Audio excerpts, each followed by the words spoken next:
जिल्ला में राजपुर तहसील में नांदड़ कोरी गाँव હતો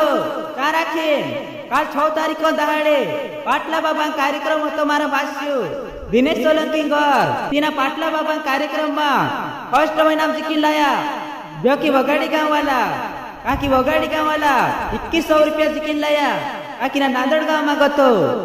काकी वगाड़ी गाँव वाला ढूल बीवारू मोटे इन्हें गोहरे ढूलवाजी मारा भाष्य काकी ना नांदड़ गाँव में इन्हें दूसरा नंबर पर इनाम जिकीन ली गया जो कि मुहावे गाँव वाला सुबह 100 रुपया जिकीन ली गया जो कि मुहावे गाँव वाला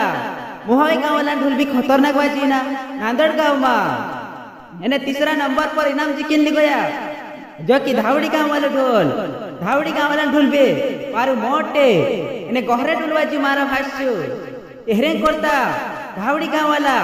1100 रुपया जिकीन लाया काकी ना नांदड़ गाँव में गतो काकी जो कार्यक्रम હતો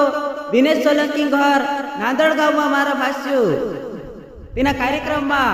आकी सब भाष्य ढूले लाया ने काकी ना कार्यक्रम काजे वारू व्यवस्थित निकाया मारा भाष्य।